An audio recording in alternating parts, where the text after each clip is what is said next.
So, you know how liberals have their own safe spaces? Have you ever wondered, do conservatives have a safe space?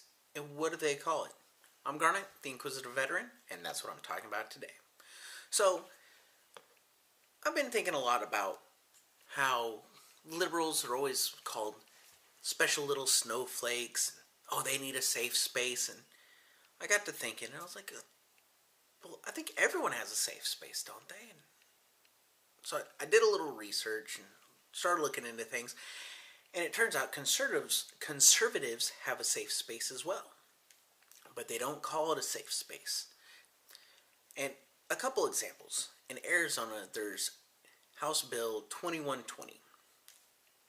And when you read it, it talks about how any public, like college, university, or high school, certain activities would be banned.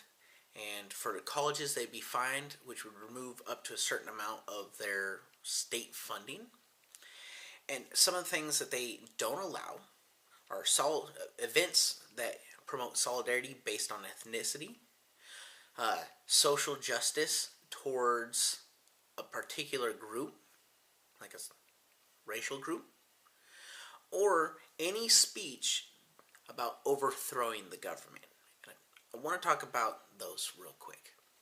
So, one of the classes that they had a problem with was whiteness and racial privilege. And I get it.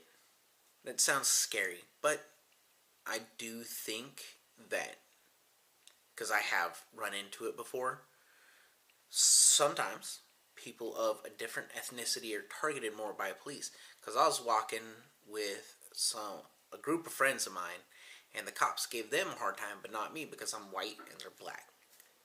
It happened. At the time, I didn't say anything because, they're the cops, and I'm not drawing attention to myself because I don't exactly have the best history with the police. I've narrowly escaped getting in trouble a few times in my life. They wanted to put a limit on what could be said at these colleges. Solidarity based on ethnicity. That generally happens without people being taught to do it. But I could understand why you would want to kind of pump that up. It can cross into the realm of racist activity based on certain criteria, which I'll go into in a different video.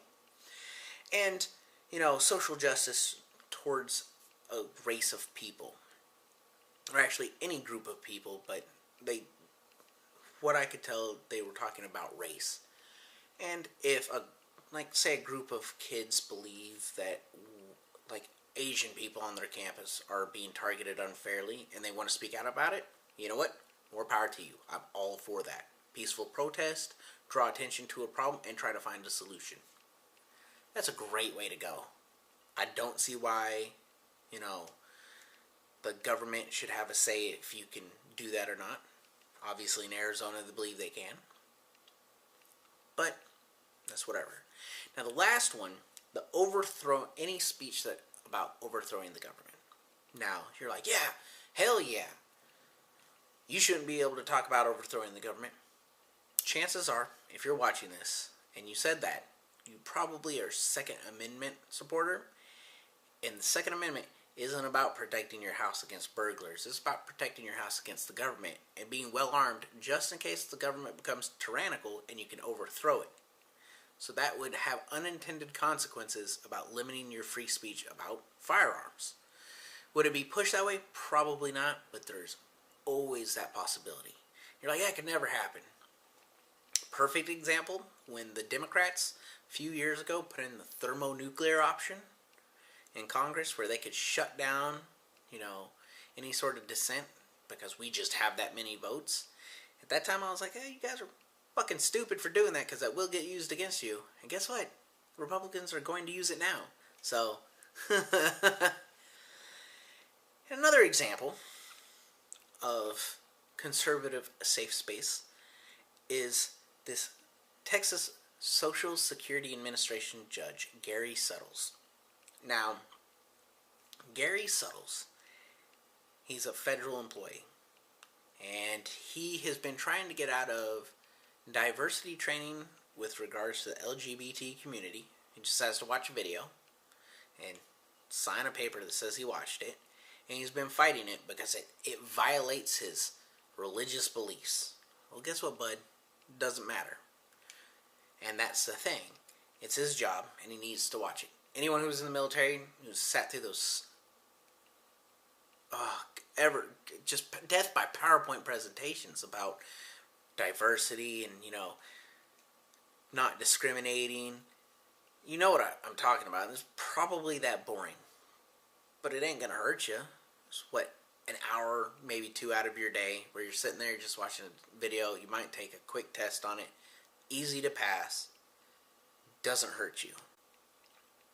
And so that is a good example of a conservative safe space. And how they drape their safe spaces in First Amendment speech. That's how all conservatives have done it in the last few years is, well, that's my free speech. And if you're a conservative and you're watching this and you're getting butt hurt, I'm sorry, but it's true. Like, really take a step back. I'm asking you to do this.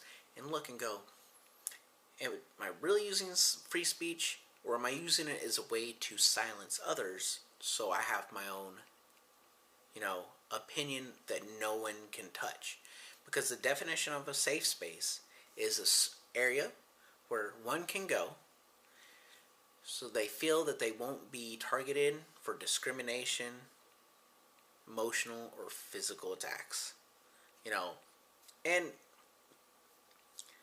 everyone needs those. Everyone needs those sometimes. Like, if you're having a day and you're overwhelmed, when you go home, if you don't feel like going out, you just sit in your house and relax and de-stress. That's a safe space for you. Or you go to a bar. That might be your safe space too, being surrounded by your buddies, having a couple drinks, where you all share the same opinions. It's okay. But to get mad at people saying safe space, especially since you have your own and you're not recognizing them, is a bit hypocritical. I do have an issue with safe spaces in universities, and I'll talk about that in my next video on this, which will be in a few days. But that's all I had to say. If you have any stories about people using something to create a safe space, leave it in the comments below. Throw me a like, and subscribe up above or down below based on your device that you're watching on. And if I get one more subscriber, I'll be able to tell you the story about the time I blew off my eyebrows, and I'm looking forward to it because it's a great story. But until then, I'm Garnet the Inquisitive Veteran, poppin' smoke.